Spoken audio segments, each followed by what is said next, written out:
évidemment, on ne peut pas épuiser ce sujet en une heure, mais j'ai bien peur qu'on puisse même pas l'aborder finalement de la manière dont je souhaite, dont je conçois un petit peu ce nouveau projet. Le problème, si vous voulez... Alors, il y a des déformations, c'est dommage. Enfin, c'est un peu de la faute de mon ordinateur, l'image est un peu écrasée. Je vais comme pas mal vous parler de mathématiques. Alors là, toutes les proportions, du coup, sont fausses, mais c'est pas grave, hein. On va considérer que tout est parfaitement harmonieux mathématiquement. Le problème que j'ai pu constater en m'intéressant un petit peu à ce sujet, à la fin d'Alexandrie déjà, c'est que les cathédrales, en particulier le Moyen-Âge en général, comme son nom l'indique, Moyen-Âge, hein, c'est un âge entre deux âges, un âge pas intéressant entre deux âges intéressants, quelque part, c'est un petit peu la définition. Mais le Moyen-Âge, c'est une parenthèse de l'histoire, ce serait une parenthèse de l'histoire, on va pouvoir le vérifier en lisant quelques textes. Le gros de la civilisation, de ce qui fait la civilisation, se développerait entre Sumer et Alexandrie, et puis après, c'est les grandes invasions de toutes parts, hein, et la renaissance, entre guillemets, de la civilisation qui surgit à partir du XVe siècle, et enfin tout rentre dans l'ordre, et le monde peut redevenir ce qu'il a été avant l'âge des ténèbres. C'est un petit peu le cliché, si vous voulez. Et du coup, les cathédrales se retrouvent, bien malgré elles, le symbole visuel, patrimonial de cet âge barbare, hein, de cet âge entre deux âges. Alors du coup, si on considère les cathédrales isolément, c'est déjà énorme, il y a déjà de quoi être ébloui, mais quel relief prennent-elles et quelle signification prennent-elles, à part d'être le symbole de quelque chose qui est entre parenthèses, quelque chose qui serait national, qui finirait par être le symbole de culture du Nord, hein, vaguement barbare, et ô combien inférieur à tout ce qu'on a pu faire avant et à tout ce qui sera fait après à Florence. À partir du XVe siècle, on n'avait qu'à penser à Santa Maria del Fiore et sa fameuse coupole, hein, qui serait comme ça le retour de la lumière divine, de la grâce sur cette terre barbare de l'Europe, etc., etc. Or, quand on étudie un petit peu la question par le biais d'autres choses, c'est-à-dire la philosophie médiévale, les sciences médiévales, etc., la théologie chrétienne, dont la cathédrale est la raison d'être, on se rend compte qu'au contraire, la cathédrale n'est pas du tout cette chose monstrueuse comme ça, qu'on a longtemps compris qu'elle était, mais elle pourrait être très bien une sorte de réinterprétation de quelque chose d'ancestral, hein, c'est-à-dire une réinterprétation de ce que peut être, de ce que doit être l'édifice sacré, et qui draine derrière elle toute une tradition mathématique, philosophique, théologique, une tradition théologique déjà bien élaborée qui remonte à l'Antiquité. Alors c'est ça que j'ai souhaité faire, c'est-à-dire consacrer toute une partie aux origines pour voir comment se développe dans le temps, de siècle en siècle, différentes choses. Et si on considère la cathédrale de cette manière, du coup, au lieu d'être une sorte de grotte, comme dira Rodin, une sorte de forêt, comme ça, comme dira Chateaubriand, on le verra, ou une espèce de chaos informe, comme le dira Vasari, au contraire, elle devient quelque chose qui n'a jamais existé avant, certes, mais elle devient l'expression de tout un tas de tendances qui affleuraient auparavant et qui s'épanouissent dans la cathédrale. Alors vous voyez, on change complètement de perspective. La cathédrale est plus une sorte d'apax comme ça, une sorte de chose inexplicable historiquement, mais elle devient au contraire un point culminant. Parce qu'au fond, quand on regarde bien, quand on situe la cathédrale dans un contexte très large, celui de l'architecture sacrée et de l'histoire du christianisme, on se rend compte qu'elle accumule un certain nombre de caractéristiques qui n'ont jamais été réunies avant. Et là, ça prend un tout autre relief. Alors c'est ça que je vais essayer de vous suggérer. Il faudra revenir les années suivantes, parce que sinon, ça va pas être clair, je vous le dis tout de suite. Alors j'ai pris un risque, hein, en tronçonnant comme ça, mais bon. Voilà, donc ce que je vous propose, c'est d'essayer de voir un petit peu le début de cette histoire, puisque d'essayer de fixer un peu le moment où on commence à parler d'art gothique. Alors je ne vais pas lire tous les textes, mon Dieu, j'ai l'impression d'être en classe, mais il y a quand même des choses extrêmement intéressantes qui permettent de comprendre déjà la nature du problème.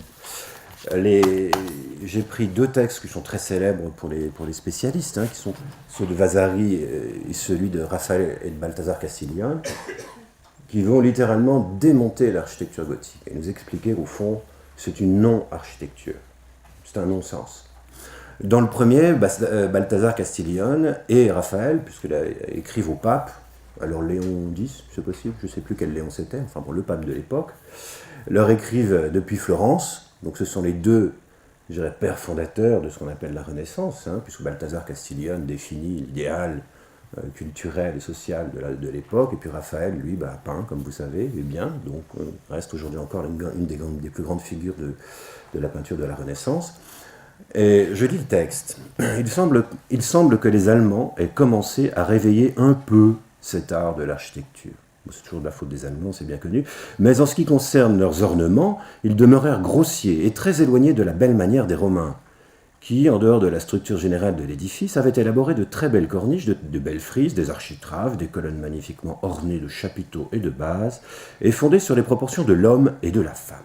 Voilà. Alors ça, c'est l'architecture antique, proportionnelle,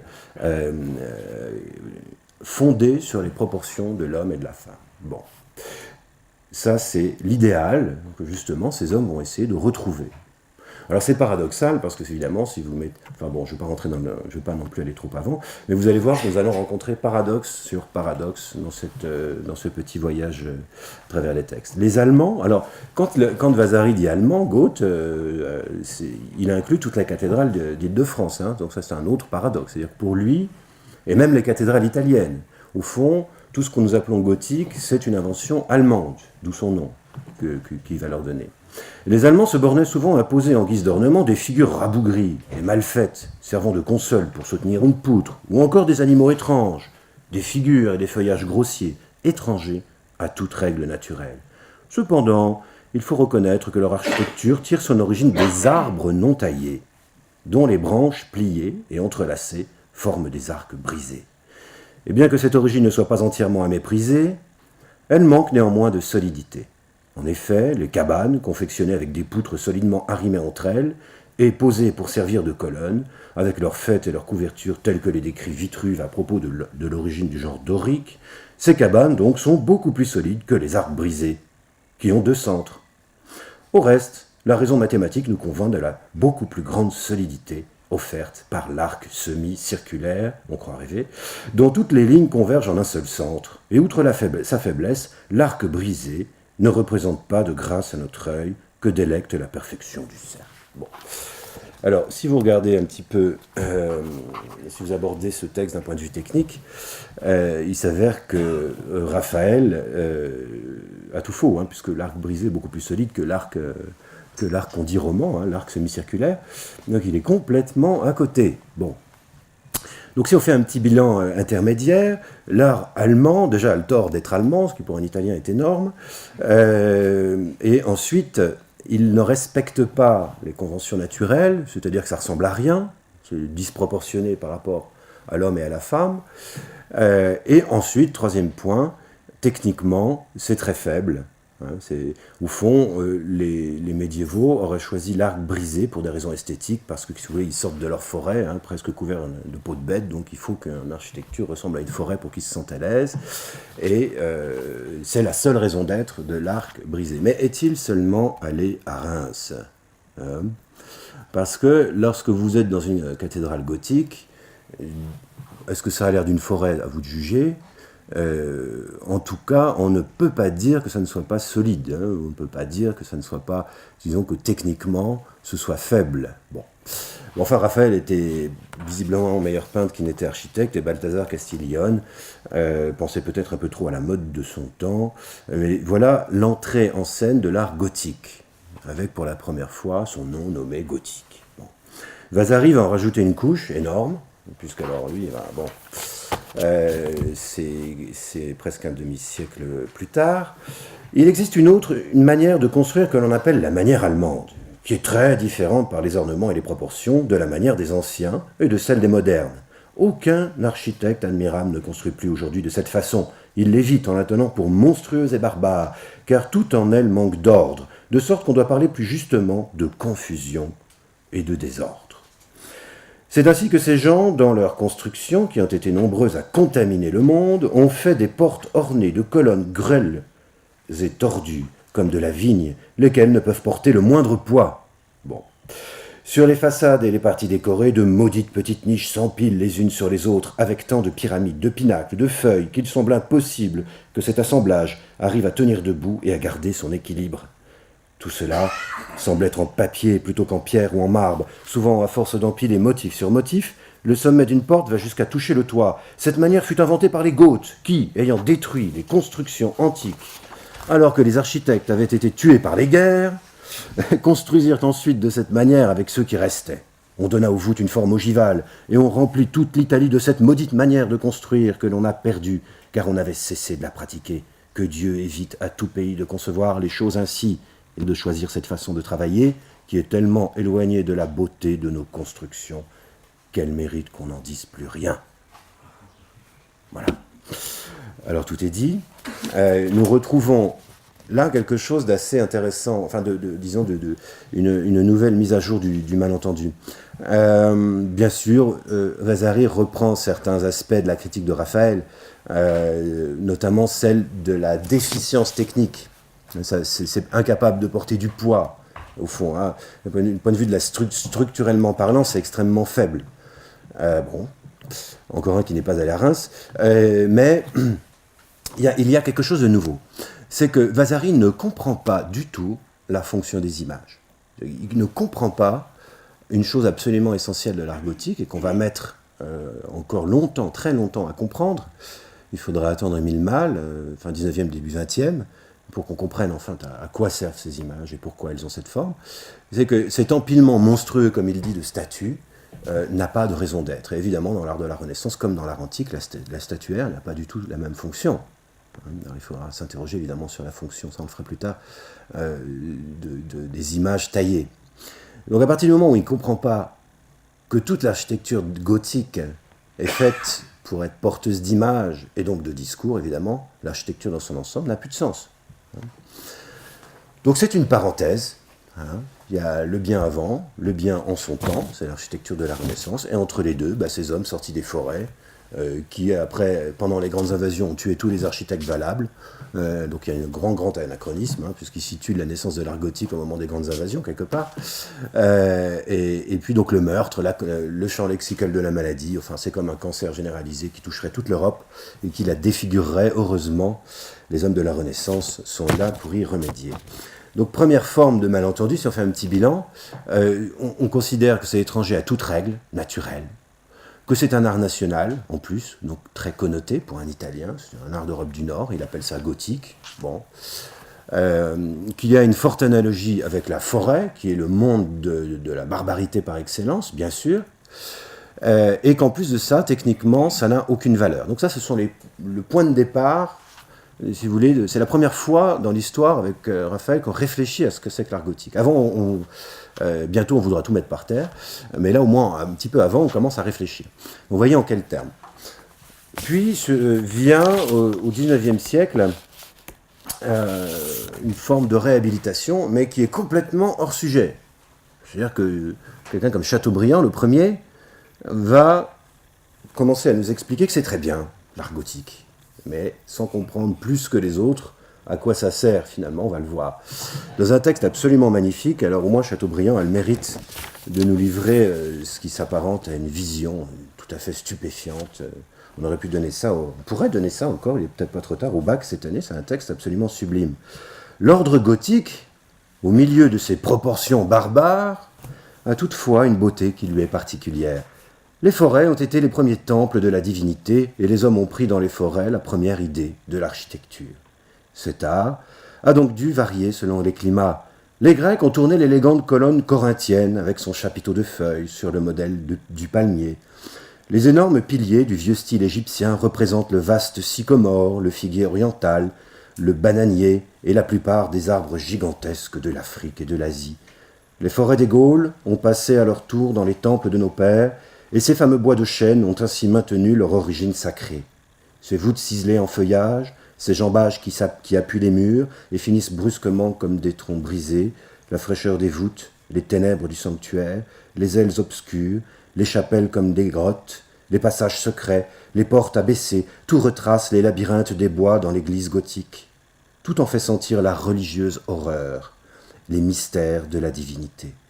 L'architecte chrétien, non content de bâtir des forêts, a voulu pour ainsi dire en conserver les murmures, et au moyen de l'orgue et du bronze suspendu, il a attaché au temple gothique jusqu'au bruit des vents et des tonnerres qui roulent dans la profondeur des bois.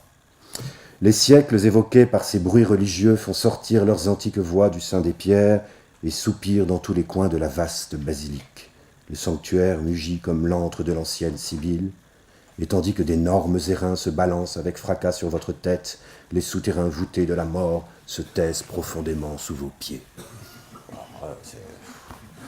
Mon Dieu. Alors évidemment c'est sublime, d'un point de vue littéraire, c'est absolument sublime, mais c'est encore une fois un complet malentendu. C'est-à-dire, bon, Chateaubriand ne s'intéresse pas du tout à la technique, c'est un poète, c'est un artiste, lui il s'intéresse à la terre, il s'intéresse à capter ce qui fait, selon lui, la force tellurique de l'univers, dans une espèce de panthéisme sublime. Hein. Alors il va trouver la même émotion dans les forêts d'Amérique, dans les forêts de Bretagne. Vous avez qu'à lire les mémoires d'outre-tombe. En fond, c'est toujours la variation sur le thème de la profonde horreur religieuse. Alors pour lui, la cathédrale, c'est donc une forêt, mais une belle forêt. C'est un labyrinthe, donc c'est le désordre absolu, mais qui a pour vertu de vous permettre de communier avec les forces de la nature. Mais point d'ordre, hein, aucun ordre, toujours aucun ordre. Et toujours cette obsession de la forêt. Hein, tout n'est que forêt. L'Égypte est forêt, le Moyen-Orient est forêt, donc la cathédrale est aussi forêt. C'est un peu trompé sur l'Égypte, hein, c'est plutôt le lotus et le papyrus, qui est une plante et non un arbre. Bon, enfin, sur le principe, remarquez, pour l'Égypte, il n'y a pas tort. Maintenant, le problème, c'est que à quoi sert une cathédrale à part à jouer de l'orgue et à battre des cloches? Chateaubriand ne le dit pas.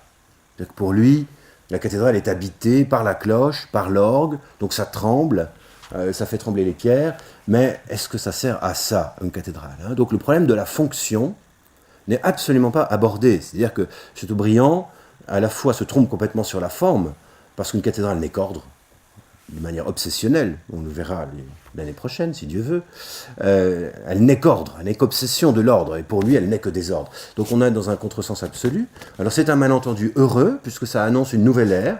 Au XVIIIe siècle, on voulait les détruire, ça coûtait trop cher, même les archevêques voulaient détruire les cathédrales. Celui de Paris voulait la détruire, il a même fait passer un audit pour savoir combien ça coûterait. Hein. Lui, ce qu'il voulait, c'était un temple néoclassique sur l'île de la Cité. Puis évidemment, face au prix exorbitant de la chose, il a laissé ce monstre en place et fait construire le Panthéon. Enfin, ce qui s'est appelé plus tard le Panthéon, il correspondait au bout du temps. Donc on n'en est plus à l'âge de la destruction. Donc Chateaubriand, c'est un des premiers qui va participer à la réhabilitation du bâtiment. Hein. Tout d'un coup, on va considérer que ça colle avec l'idéal romantique. Ah, le tonnerre, la mort, etc. etc. C'est le drame sacré, la terreur et l'horreur. Bon. Gothique en a un autre sens, hein, cette fois, celui le gothique du roman noir, qui va bientôt surgir avec Victor Hugo. Donc, c'est le début de ce qu'on va appeler le malentendu malheureux, enfin, ce que j'appelle pompeusement le malentendu malheureux, l'heureux malentendu, pardon, c'est qu'on ne comprend rien, ou pas grand-chose, on comprend ce qu'on veut bien comprendre, mais au moins on va préserver. À l'autre extrémité du siècle, Rodin, lui, alors il ne comprend pas plus, hein, vous allez voir, mais alors il s'envole, hein, au moins autant que Chateaubriand. Dans le second texte, il a écrit tout un livre sur les cathédrales, Rodin, parce qu'il s'est promené en France, alors surtout en Île-de-France. Remarquez, il a eu du flair, hein, il se contentait principalement des cathédrales d'Île-de-France, parce qu'il a senti qu'il y avait là une unité. Et il y a une très grande unité, évidemment, on le verra plus tard. Il se promène là-dedans, mais il se promène comme Rodin seul peut se promener, hein, c'est-à-dire qu'il se fait ouvrir les cathédrales la nuit, il passe des nuits entières sous les voûtes, hein, qu'il illumine à la torche. Bon, ça prend... voilà. Et puis, pour lui, la cathédrale, vous allez le voir, est pourvoyeuse de visions, quasi surnaturelles. C'est bon. Un théâtre d'ombre. Si naïf que les pédants l'aient jugé, l'analogie entre l'église gothique et les forêts du Nord, toujours et encore, ces forêts qui n'étaient jamais très éloignées de cette église, qui lui ont fourni tant de matériaux, s'imposent à mon esprit. Que la forêt ait inspiré l'architecte, j'en suis comme Chateaubriand absolument convaincu. Le constructeur a entendu la voix de la nature. Il a compris son enseignement, son exemple. Il a su en déduire des conséquences d'utilité profonde et générale. L'arbre et son ombrage sont la manière et le modèle de la maison. L'assemblée des arbres avec l'ordre, les groupements variés, les divisions, les directions que la nature lui assigne, c'est l'Église. On n'est pas loin de l'assemblée des druides. Devant cette église, voici qu'irrésistiblement je me souviens d'une forêt, et je la revois, la forêt où rêva ma jeunesse, et sévère. Elle n'a pas d'oiseaux, c'est l'empire du silence, le jour, dans le jour, de la terreur, la nuit. Et dans le deuxième texte, alors dans ce texte-là, on retrouve l'idée de la forêt. C'est une idée qu'il hérite de Chateaubriand, puisqu'il le dit lui-même, et qu'il essaie de réhabiliter, parce que Chateaubriand était beaucoup critiqué, vous avez gentil avec vos forêts, mais bon. Alors lui il dit, mais si, la forêt. Mais alors, ce qui va introduire, quand même, Rodin, c'est la notion d'ordre. Alors, enfin, elle fait son apparition, puisque il parle d'ordre, de groupement, de division, de direction. On commence à voir surgir l'idée d'ordre. Donc ce serait une forêt artificielle qui recréerait un ordre naturel. Bon, il s'est quand même aperçu, en regardant le cœur, dans l'axe, que c'était quand même un petit peu rectiligne. Donc on voit surgir cette idée-là. Mais toujours, cette idée profonde de mystère quasi païen, quasi surnaturel, toujours cette obsession de la forêt. Et là, qui va complètement déborder dans le texte suivant. Là, il va se lâcher, vous allez voir. « Je me sens palpiter autour de ces étranges figures d'une âme qui n'est pas de chez nous. Quelle terrible énigme elles me proposent. Elles ont l'air d'apporter un témoignage. Elles vivent dans la vie des siècles. Sont-ce des apparitions? Elles ont une formidable intensité religieuse. » Bien sûr, il parle de la statuaire, en sculpteur qu'il est. « Peut-être attendent-elles quelques graves événements. Elles se concertent. Elles ne sont plus du temps qui les vit sculpter, leur aspect change sans cesse, et ces figures ont pour moi un accent singulièrement nouveau, étranger. Je pense à l'Hindoustan, au Cambodge. La cathédrale prend un caractère assyrien. L'Égypte est vaincue, car cette cathédrale est plus poignante que la pyramide, plus loin de nous que les grottes ou la grande création des ordonnances apparues. Le mystère est dans l'inconnu de ce spectacle. On y a l'idée de la forêt, de la grotte, mais ce n'est rien de tout cela. Quelque chose de nouveau, absolument, qu'il est impossible de définir tout de suite. La masse effroyable de la nuit, un instant repoussée, faiblement, reprend aussitôt l'empire, avec une irrésistible violence. C'est Rembrandt, mais en spectre de goût et d'ordre. Et Rembrandt lui-même ne nous apporte qu'un écho de ce monde prodigieux. Je suis dans l'épouvante et le ravissement. Mais il faut dire que par exemple, quand il était à Reims, Rodin dormait le jour et allait passer la nuit dedans. Alors forcément, si vous vous promenez à la lueur d'une torche dans la cathédrale de Reims la nuit, il n'est pas étonnant que vous finissiez par avoir des visions. Donc voilà, on est en plein malentendu, mais heureux, parce que Rodin va militer pour la réhabilitation du patrimoine et pour son entretien. Ça va être l'un des premiers à considérer la statuaire dite gothique avec un puissant intérêt, qui n'est pas seulement un intérêt historique. Et d'ailleurs, il va fustiger les gens qui vont rénover terriblement, selon lui, la statue, surtout à Reims d'ailleurs. Vous avez encore les moulages d'époque, c'est pas triste, dans la charpente tout en haut. Il va militer pour qu'on laisse les choses en l'état, qu'on n'y touche pas, parce qu'il a conscience, pour la première fois, vous le voyez dans ce texte, qu'il y a là quelque chose d'extrêmement singulier, d'extrêmement intéressant, mais d'un point de vue esthétique. Par contre, il n'a rien compris à la fonction, parce qu'il n'a pas encore lu Émile Malle, visiblement. Il ne sait pas à quoi ça sert. Il est dans le contresens. Maintenant, on sait exactement quel était le programme iconographique et la fonction de la statuaire.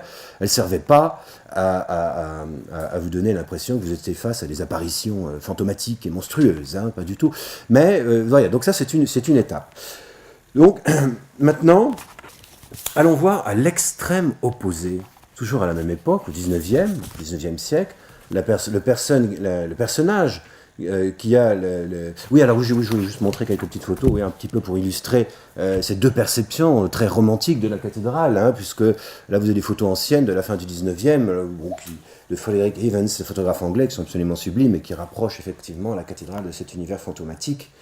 Et puis des photos de statuaires de Reims, puis une de Chartres, qui se rapproche un peu de la vision de Rodin, une espèce de chaos primordial, de chimère, de figures monstrueuses.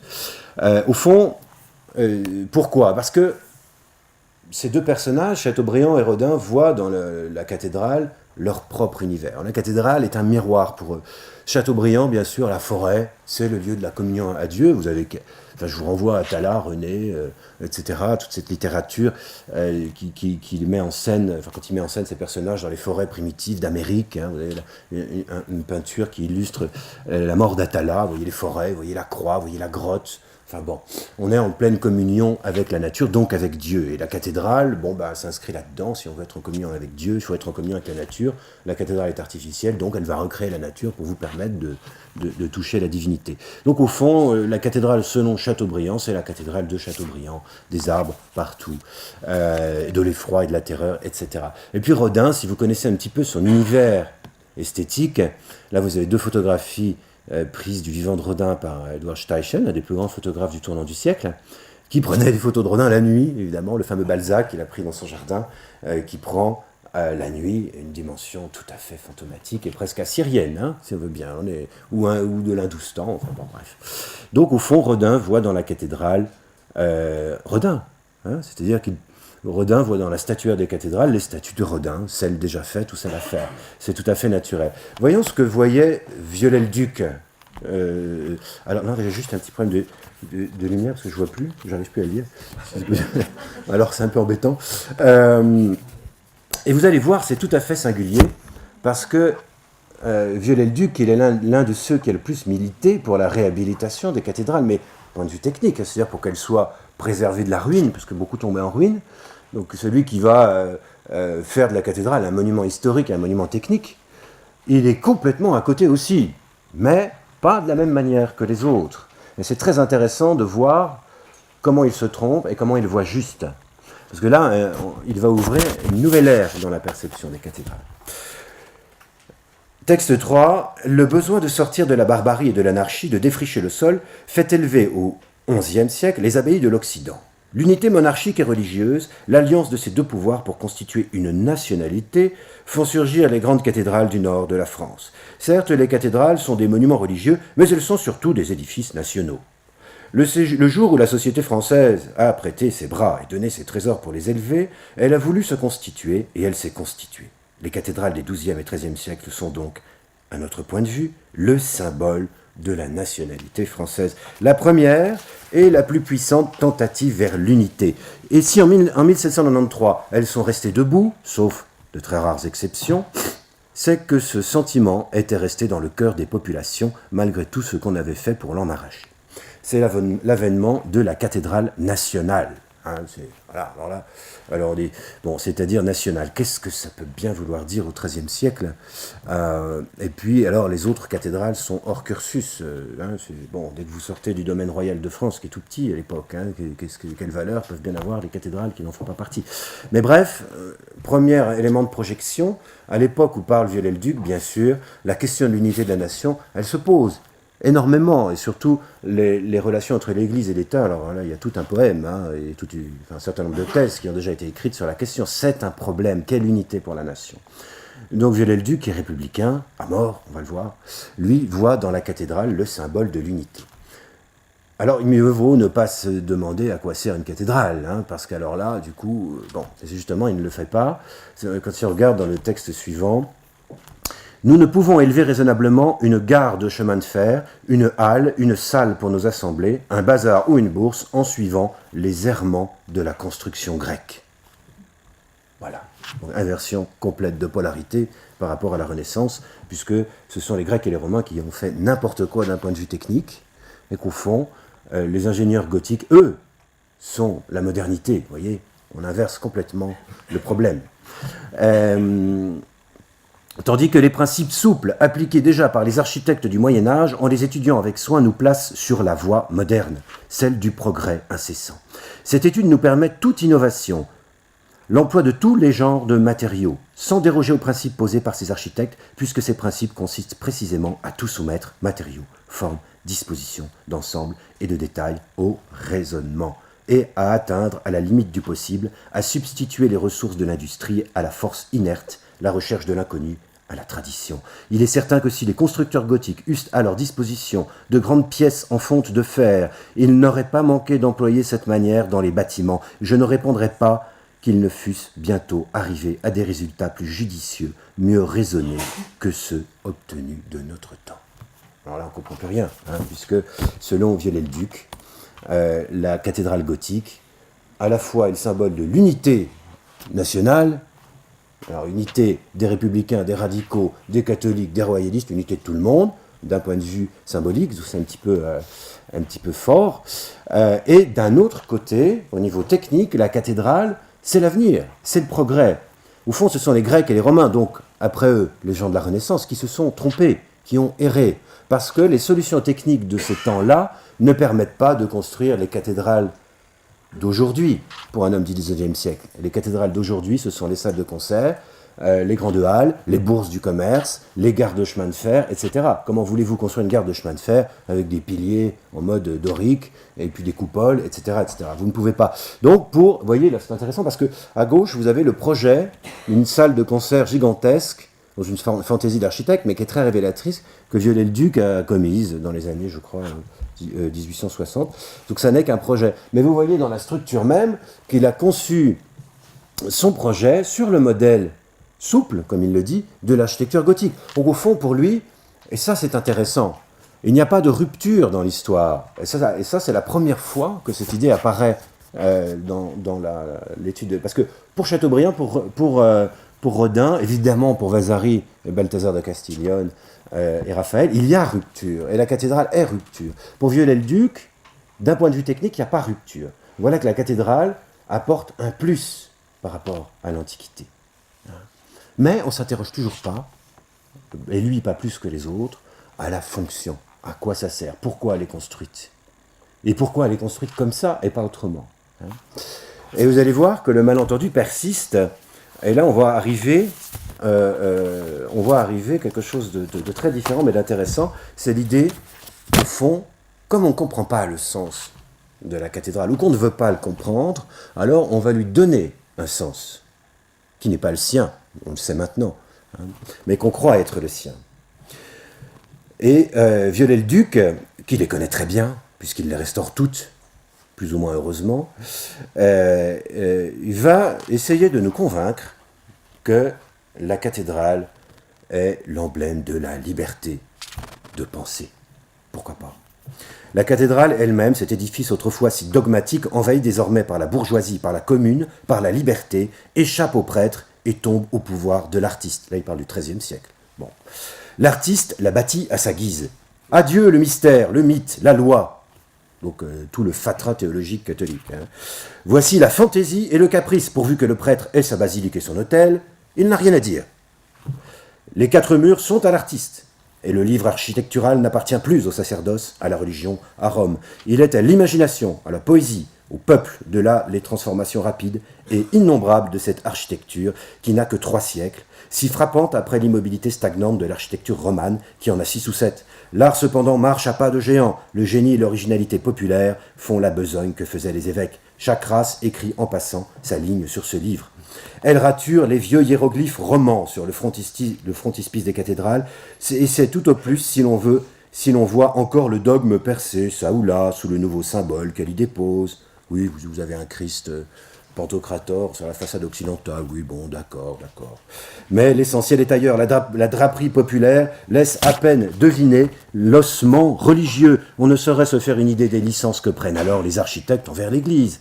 Il existe à cette époque, pour la pensée écrite en pierre, un privilège tout à fait comparable à notre liberté actuelle de la presse, c'est la liberté de l'architecture.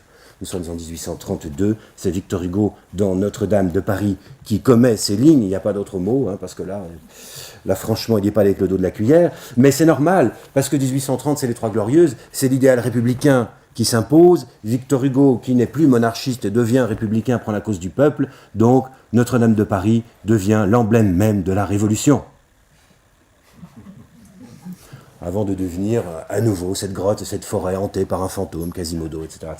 Allez, donc avant d'être cela, donc chaos, désordre et barbarie primordiale, elle est d'abord un livre, une sorte de manifeste, une sorte de billet révolutionnaire et une sorte de livre sur lequel tous les révolutionnaires du Moyen-Âge ont écrit leurs pensées, ont fait leur pied de nez à l'Église, et finalement, vous avez l'idée très intéressante du double discours. Vous avez un discours officiel, le dogme, imposé par l'évêque, hein, qui paye, alors quand même, bon, on va lui faire son Christ, sa Vierge, ses saints, mais dans les détails, partout, vous avez un contre-message, une contre-culture, et vous avez l'idée que le peuple lui-même viendrait déposer son idéal de liberté au nez et à la barbe des autorités ecclésiastiques. Bon. Viollet-le-Duc ne dira pas autre chose. L'art dans la société des villes devient au milieu d'un état politique très imparfait, il parle du Moyen-Âge, qu'on nous passe l'expression, hein, quand il dit très imparfait, donc il voue hégémonie évidemment la monarchie de Saint-Louis et autres, sans parler de Philippe le Bel, une sorte de liberté de la presse, il a lu Notre-Dame de Paris, un exutoire pour les intelligences toujours prêtes à réagir contre les abus de l'état féodal. La société civile vit dans l'art un registre ouvert, où elle pouvait jeter hardiment ses pensées sous le manteau de la religion. Je ne vais pas plus loin parce que tout est dit, c'est la même idée. Une idée qui va faire Florès. On ne comprend pas l'unité, donc on va postuler le caractère équivoque de cet art. Voilà. Vous avez un discours officiel et un discours officieux. Et le discours officieux est plus important que le discours officiel qui n'intéresse personne, parce que Jésus, la Vierge et les saints, bon, etc. Et ce qui nous intéresse, c'est autre chose qui est derrière. Vous avez une double architecture et un double message. Et ça va prendre des proportions presque inquiétantes au siècle suivant, puisqu'on va carrément... Alors là, on va garder cette idée du double discours, mais je ne vous en dis pas plus, je lis. Un certain Fulcanelli écrit en 1926 « Ainsi, la cathédrale nous apparaît basée sur la science alchimique, investigatrice des transformations de la substance originelle, la matière élémentaire, en latin matera, racine mater, la mère. Car la Vierge Mère, dépouillée de son voile symbolique, n'est autre chose que la personnification de la substance primitive dont se servit pour réaliser ses desseins le principe créateur de tout ce qui est. » Donc la cathédrale, au fond, ne serait qu'un manifeste alchimique. C'est pour ça qu'elle s'appelle toute Notre-Dame, parce que Notre-Dame, c'est la matière primordiale, etc., etc. Donc là, vous avez aussi l'idée d'un double discours, hein, mais cette fois, il n'est plus du tout laïque, républicain et libertaire, il est alchimique.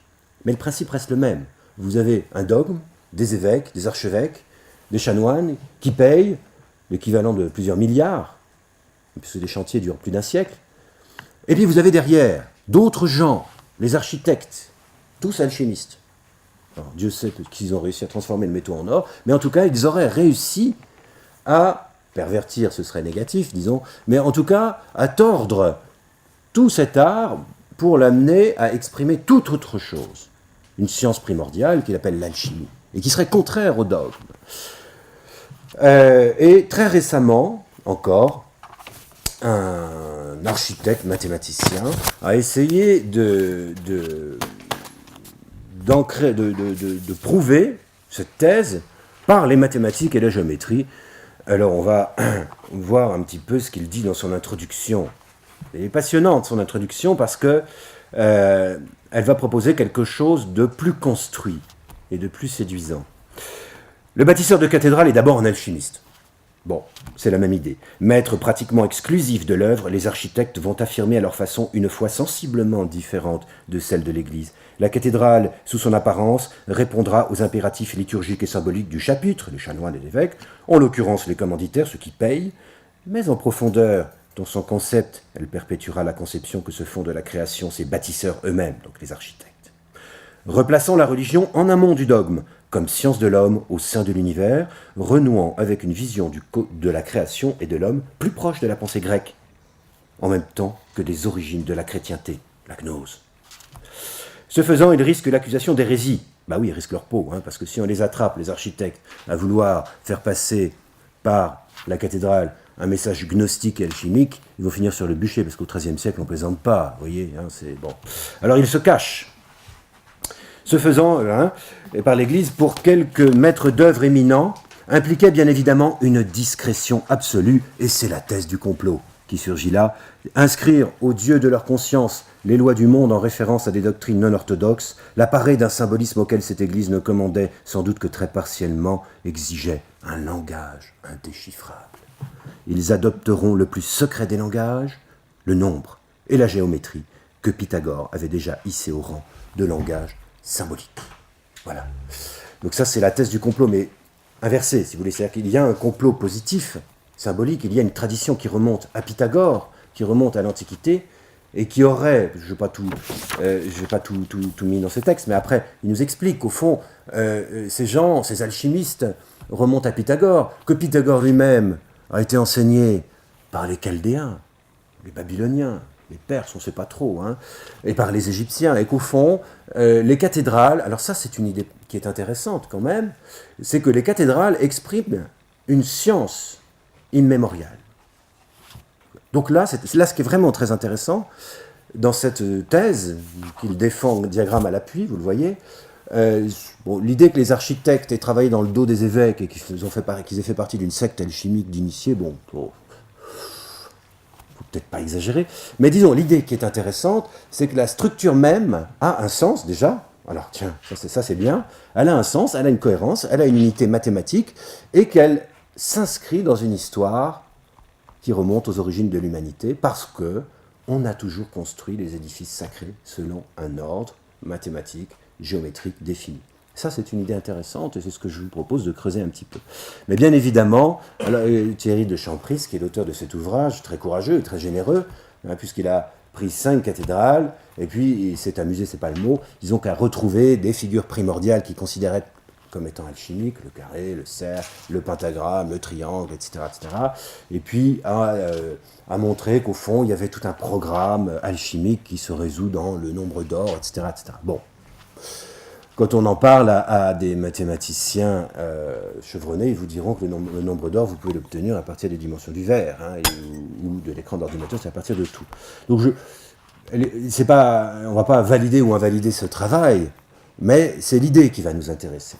Si on fait le bilan, ça ne sauve pas non plus l'architecture gothique, parce que ça veut dire qu'il y a un ordre implicite qui a du sens et un ordre explicite qui n'en a pas. Ça veut dire que la cathédrale n'a toujours pas d'unité. Au fond, elle a une fonction, l'Eucharistie, mais que cette fonction n'intéresse pas l'architecte. Et ce qui intéresse l'architecte, comme celui des pyramides ou du temple égyptien, c'est de mettre en avant le nombre d'or. Et puis, tout le reste n'a pas de raison d'être dans cet ordre. Donc, au fond, Champris, c'est intéressant. On rattache ça à la tradition pythagoricienne, intéressant, mais on ne résout pas l'énigme de la cathédrale. À quoi elle sert, hein? Et puis, ça part du principe qu'il y a donc... je vais résumer ça à l'aide de grosso modo, hein, ça part du principe que vous avez une science immémoriale, égyptienne et chaldéenne, qui se résout en Grèce. Les Grecs, au fond, auraient traduit ça dans les sciences, dans la philosophie. Ça aurait été diffusé sous le manteau au Moyen-Âge, ce serait ressurgi dans l'art des cathédrales, ça aurait été mis en œuvre secrètement, et puis ce serait ressorti à la Renaissance, explicitement. Là, vous avez le pavement de la cathédrale de Sienne, qui est très intéressant, puisqu'il met en scène Hermès Trismégiste, sur le dallage, Hermès Trismégiste, et tout un programme néo-pythagoricien, mais sur le pavement de la cathédrale. Alors là, on va quand même pas me faire croire que l'évêque n'est pas au courant, hein, parce que si vous avez ça, vous rentrez dans la cathédrale de Sienne et vous marchez sur Hermès, donc pour pas le voir, en plus c'est marqué Hermès. Bon. Voilà, donc ça remet un petit peu en cause, il me semble bien que les évêques aient été au courant quand même un petit peu, en tout cas au tout début du XVe siècle. Donc vous voyez un petit peu, c'est cette idée-là. Est-ce qu'on ne peut pas rattacher la cathédrale à l'histoire de l'humanité autrement qu'en partant de la thèse du complot?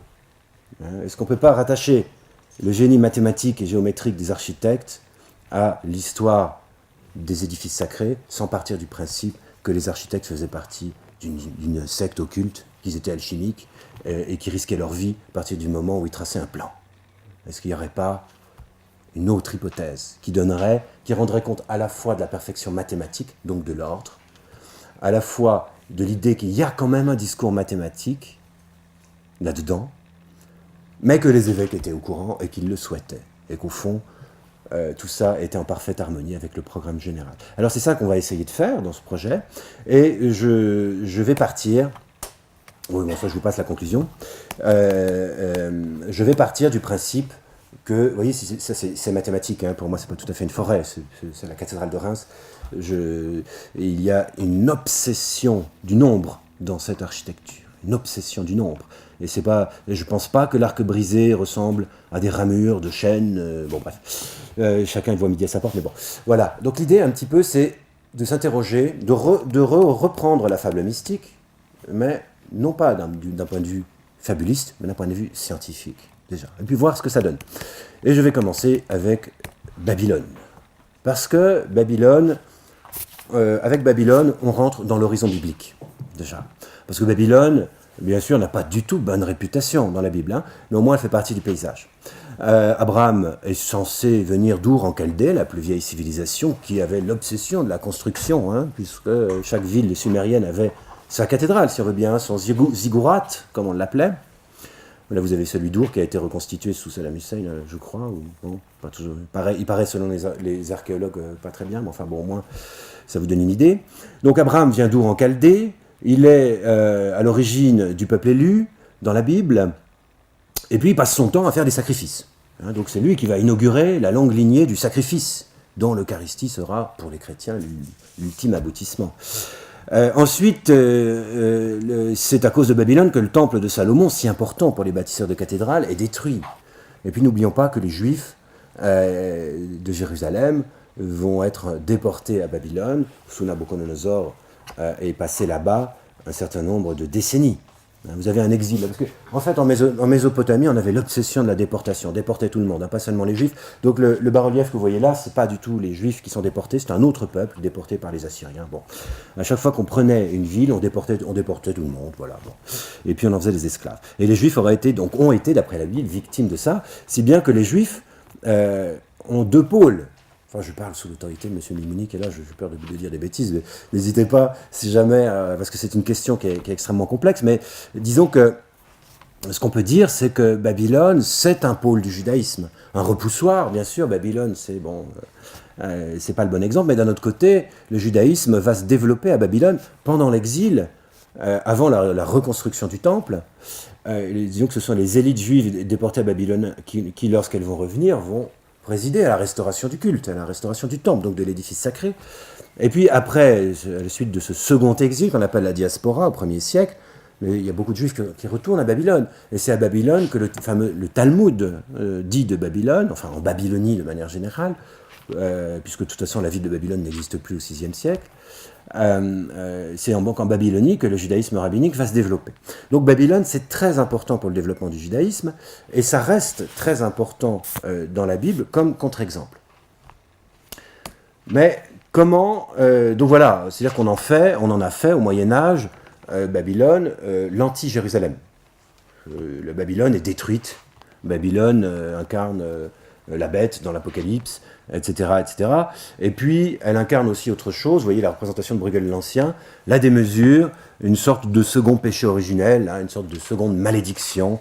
On condamne les hommes à la dispersion linguistique, ils ne se comprennent plus entre eux parce que, finalement, ils ont considéré l'édifice sacré presque de manière blasphématoire, hein, comme si ils ont utilisé l'édifice sacré pour s'élever au rang de Dieu, en touchant le ciel.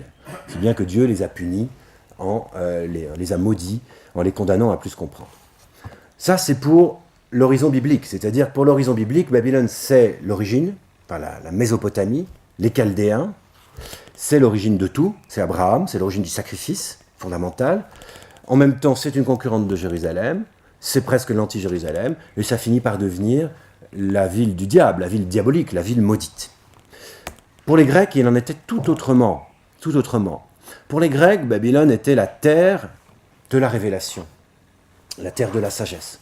Parce qu'à une certaine époque, les Grecs ont considéré que ce qui était au fondement de leur sagesse et de leur science, ça va Pythagore, avait été enseigné par Zoroastre lui-même. Alors on mélange tout, Zoroastre, les Perses, la Babylone, les Chaldéens, enfin bon, on n'a pas l'archéologie à l'époque, mais toujours est-il qu'on considère que, sans entrer dans le détail, les Chaldéens ont inventé les mathématiques. Et c'est vrai, puisqu'on a retrouvé, on s'en est rendu compte seulement au XXe siècle, les Babyloniens ont inventé le théorème dit de Pythagore. D'ailleurs, vous avez une fameuse tablette, la tablette Yale 2299, écrite en moins 1700, qui arrive avec un système sexagésimal, à racine carrée de 2 comme le théorème de Pythagore. Et en plus de ça, c'est un exercice scolaire. Hein. C'est une tablette de mauvaise qualité qu'on tient à la main comme ça. Donc ça voulait dire que c'était enseigné. C'est pas une tablette qui a une grande valeur. Donc ça veut dire que ça, c'est un travail d'élève, d'étudiant. Donc on sait effectivement qu'à Babylone, on le sait plus qu'en Égypte, parce qu'en Égypte, on sait peu de choses de l'art des mathématiques. Mais en tout cas, pour la Mésopotamie au sens large, on sait effectivement que les Babyloniens avaient inventé non seulement l'écriture, mais la science du nombre. Et les Grecs, on avait l'intuition. Parce que les Grecs savaient, parce qu'ils étaient encore en contact, même si la Babylonie est tombée sous la coupe réglée des Grecs à la suite des conquêtes d'Alexandre, nous étions en contact avec eux, et ils se sont bien rendus compte que les Grecs les Grecs étaient redevables quelque part forcément au niveau scientifique des Babyloniens et des Égyptiens. Alors on promène Pythagore dans les légendes de la vallée du Nil d'un côté, à la vallée de l'Euphrate de l'autre. Il est enseigné par des mages babyloniens et par des prêtres égyptiens. Donc surgit le mythe des Chaldéens, qu'on va retrouver jusqu'à Thierry de Champris. C'est-à-dire surgit l'idée que toute science a pour point d'origine la Babylonie. Donc on a un horizon qui est tout à fait opposé à l'horizon biblique. Babylone, c'est bien. Maintenant, qu'en est-il d'un point de vue scientifique? On sait que Babylone est l'héritière au VIe siècle, à l'époque de la déportation des Juifs, à l'époque de Nabuchodonosor, est l'héritière de Sumer, elle est l'héritière de toute cette tradition du bassin qu'on appelle la Mésopotamie, entre les deux fleuves, et qu'à partir du VIe siècle, au moment où les Juifs sont en contact de manière très privilégiée avec Babylone, par la force des choses, malheureusement, et juste avant qu'Alexandre conquiert la zone, il y a toute la science babylonienne qui explose, si on veut bien. Intéressons-nous ensuite à Babylone vue par les Babyloniens. Babylone, selon la mythologie des Babyloniens, est la première terre émergée du chaos. Donc c'est le centre du monde. Et Marduk, le dieu de Babylone, c'est le dieu qui est créateur du cosmos, créateur de l'homme, vainqueur du chaos primordial. Et donc chacun voyant midi à sa porte, voilà Babylone devenue l'axe du monde. Ce que Jérusalem va devenir plus tard, ou devient déjà à l'époque de Nabuchodonosor, mais en tout cas le mont Moria des Juifs, pour les Juifs, c'est pour les Babyloniens évidemment Babylone, c'est-à-dire le point de communication entre le divin et l'humain, le point d'enracinement dont tout l'ordre du monde dépend. Alors Nabuchodonosor va faire restaurer le complexe cultuel du dieu Marduk, dont vous avez un plan ici, puis une maquette, et qui est constitué de deux éléments. La tour, bien sûr, dont on a conservé le plan d'origine, alors c'est magnifique avec le mode d'emploi, on le verra plus loin. Donc là vous avez transcrit la fameuse tour de Babel, qui s'appelait Etemenanki, c'est-à-dire le fondement, la maison du fondement du ciel et de la terre.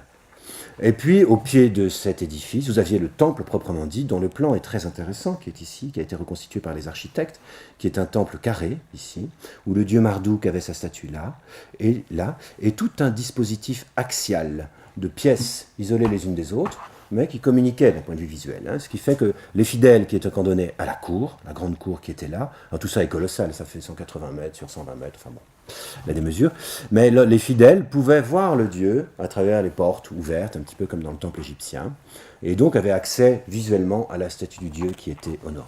Ce qui nous intéresse de manière plus privilégiée, c'est ce qu'on faisait de tout ça. Il fallait avoir un pacte avec le dieu créateur, qui était Marduk, qui tue le dragon.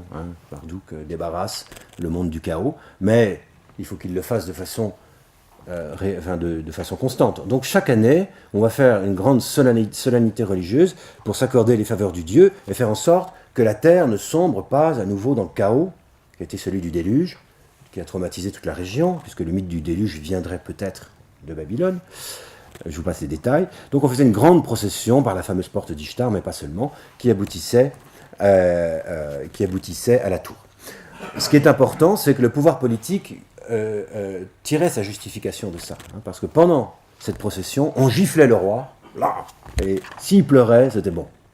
C'est-à-dire que ça voulait dire qu'il était humble et donc qu'il tenait son pouvoir du Dieu. Il fallait éviter la tyrannie. Donc chaque année, on refaisait les mêmes gestes destinés à s'assurer que le monde, d'une part, pouvait tenir debout parce que l'axe du monde était en place par la tour, et en même temps, on s'assurait chaque année que l'ordre politique tenait debout aussi. l'ordre social, par cette procession auquel le roi participait, dans lequel il avait un rôle, pas très joyeux, celui d'être tabassé presque, devant tous ses fidèles et de tous ses notables, et il devait absolument sortir humilié de la cérémonie pour être un roi digne.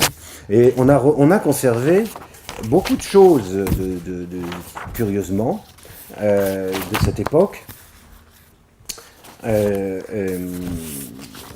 On a conservé beaucoup de choses, et notamment des textes je ne vais pas vous lire parce que je n'ai pas le temps, qui sont des textes expliquant comment et pourquoi Nabuchodonosor a reconstruit tout ça, et dans lequel il explique très bien qu'il tient son sceptre du Dieu. Et il explique très bien qu'il est roi parce qu'il est roi pieux, qu'il est roi parce qu'il a fait en sorte qu'il y ait ces édifices religieux. Et donc, il tire toute sa légitimité et toute sa construction politique de ces édifices aux yeux du peuple, comme les cathédrales plus tard. Je suis Nabuchodonosor. Alors je le dis quand même parce que c'est toujours intéressant d'entendre ce nom dans la langue d'origine, Nabuchodonosor, et non pas Nabuchodonosor, le roi de Babylone, le prince puissant, le favori de Marduk, attentif aux voix de leur divinité, qui craint leur souveraineté, le vicaire persévérant, celui qui préside chaque jour au bon fonctionnement de l'Ésagiles, c'est-à-dire du temple bas. Le sage et le pieux, le pourvoyeur de l'Ésagile, le temple du bas. Quand Marduk, le grand seigneur, eut exalté la grandeur de ma majesté royale, et m'eut confié la souveraineté sur tous les peuples, et que Nabou, le fils de Marduk, le gardien de la totalité des cieux, eut fait en sorte que ma main saisisse le sceptre équitable pour gouverner les populations, je les invoquai et je fus attentif à leur divinité. C'est un petit peu comme Pharaon. Je suis roi par la volonté des dieux, et je suis roi tant que les dieux le veulent. Dans ce contexte-là, le dispositif de la tour est absolument fondamental, parce que sans tour, il n'y a pas de fondement du ciel et de la terre, l'ordre cosmique n'est pas garanti, et le pouvoir politique s'effondre. Alors, il ne va pas inventer le principe de la tour, puisque là, vous avez reconstitué, d'après les documents d'époque, les formes, grosso modo, que prenaient toutes les différentes tours de Babylone, depuis la toute première, qui remonte aux Sumériens, jusqu'à celle de Nabuchodonosor. Donc, tous les rois ont restauré la tour pour garantir leur pouvoir. Ce qui est intéressant avec celle de Babel, c'est qu'on a beaucoup de documents qui nous en donnent le mode d'emploi. On sait que Babel, la tour dite de Babel, en fait le temple ou la maison ou la fondation du ciel et de la terre, avait une forme, donc la forme non pas d'une tour mais d'une montagne primordiale, qu'elle mimait donc. Elle avait une forme carrée, c'est très important, c'est le symbole de la terre, mais en même temps, c'est plusieurs carrés superposés, donc c'est les carrés qui rejoignent le ciel. Qu'elle avait 6 carrés superposés, plus un temple, ça fait 7, chiffre très important, et 6 aussi, puisque les Babyloniens comptaient par système sexagésimal, et qu'elle devait montrer les 4 points cardinaux aussi. Donc il y avait une dimension cosmique. Ensuite, le culte de la tour est un culte érotique, et je peux expliquer pourquoi Babylone avait une si mauvaise réputation. C'est qu'au fond, dans le temple du haut, dont nous avons le plan, nous avons conservé le plan, ici vous avez le portrait de Nabuchodonosor, une coupe, de la tour, et le plan du temple en haut. Et on sait qu'au terme de la procession, on mimait de la manière, probablement, on ne sait pas, ça dépend des versions, la plus complète et la plus précise possible, les noces du ciel et de la terre, en faisant s'unir le Dieu lui-même avec une prêtresse que le Dieu avait choisie. Et on pense que le roi lui-même, jouant le rôle du Dieu, assurait la pérennité de son royaume par un accouplement sacré avec une prêtresse, donc du coup de son choix, au moins il pouvait choisir, c'est bien, dans ce temple, et sans témoin. Ou alors d'autres versions disent qu'au fond, cet accouplement liturgique, ce sacrifice d'un caractère un peu spécial, se déroulait sans témoin, avec seule la prêtresse et le Dieu invisible. On ne sait pas trop. Maintenant, pour que ça fonctionne, et là on arrive à quelque chose de très intéressant, d'assez vertigineux, il fallait que, pour que ça fonctionne, ce lien entre le ciel et la terre, il fallait que ce temple, d'un genre spécial, qui n'est pas les Agiles, le temple du bas, où il y avait la statue du Dieu, mais un temple qui servait à maintenir l'ordre cosmique, le fondement du ciel et de la terre, ait une forme particulière. On a retrouvé une copie de l'époque des Grecs, donc du IIIe siècle avant notre ère, à l'époque où la Babylonie est gouvernée par les successeurs d'Alexandre, qui nous dit, et cette tablette est au Louvre, c'est la fameuse tablette de l'Ésagile. Mesure de la base de l'Etemenanki. Voici la longueur et la largeur. À considérer. 3 fois 60 est la longueur. 3 fois 60 est la largeur. Mesurée en coudées standards. Ces dimensions sont donc 3 fois 3, 9. 9 fois 2, 18. Si tu ne connais pas la valeur de 18, la voici. 3 mesures de semence, superficie mesurée avec la petite coudée, base de l'Etemenanki.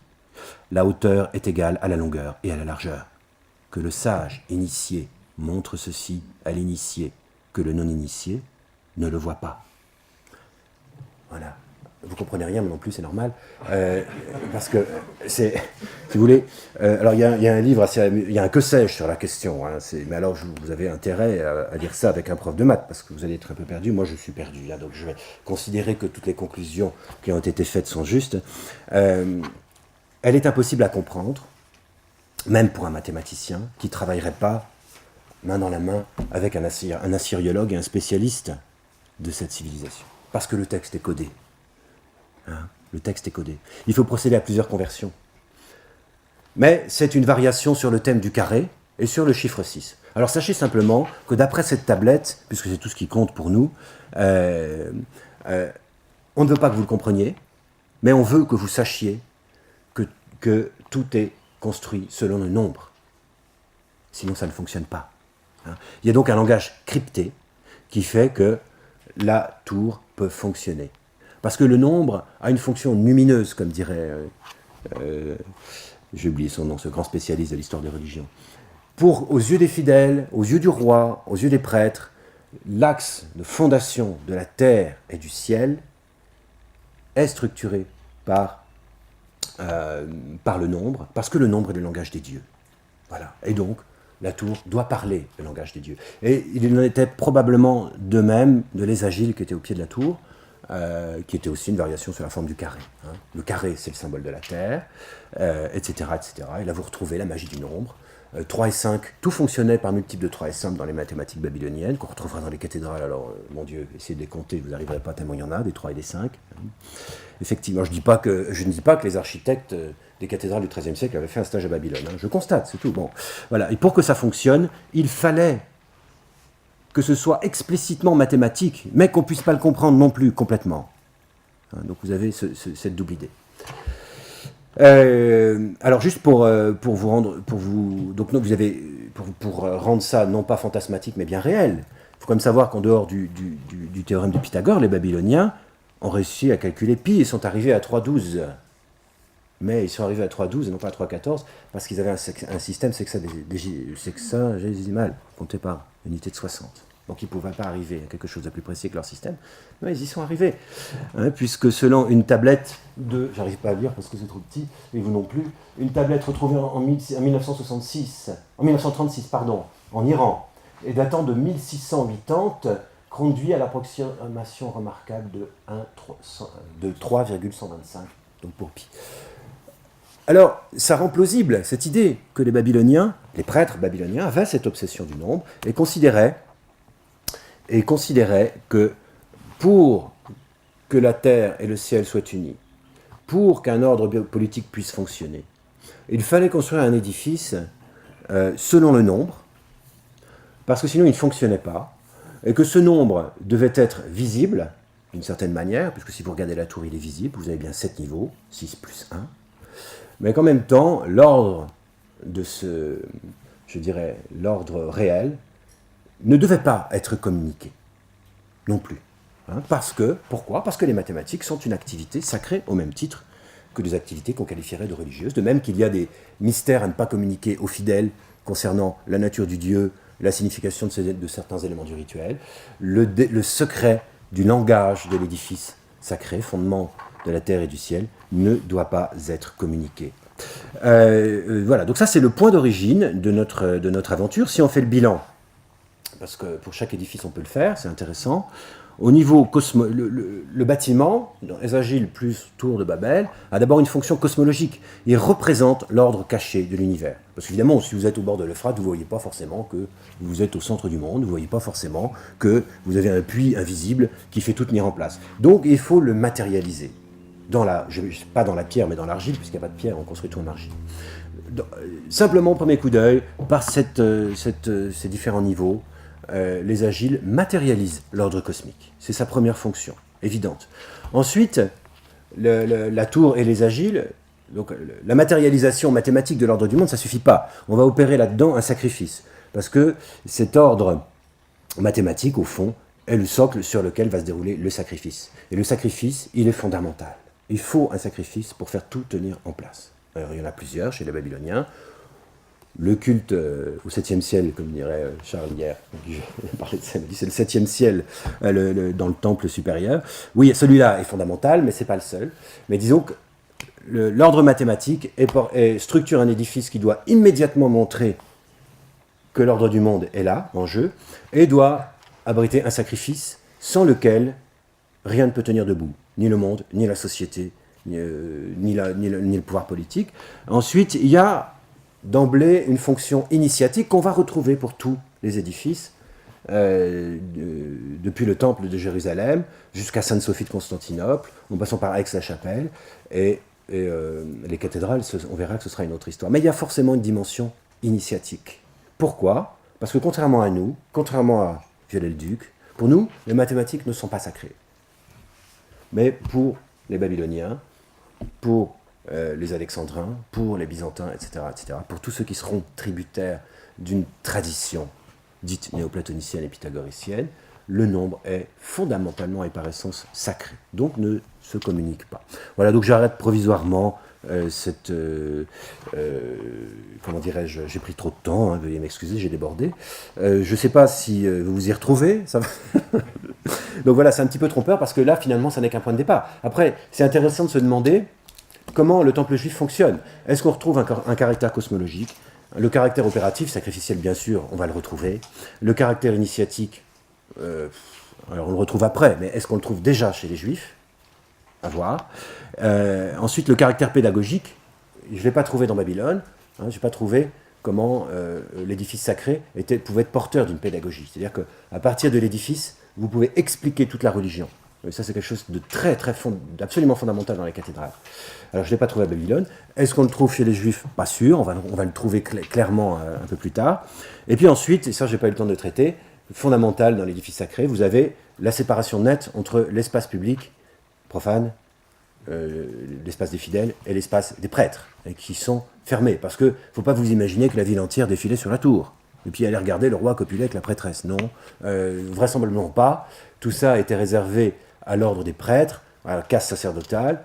La procession arrivait à la tour, une fois traversée la ville, demeurait secrète, en quelque sorte, de même que les agiles, la cella était fermée. Hein.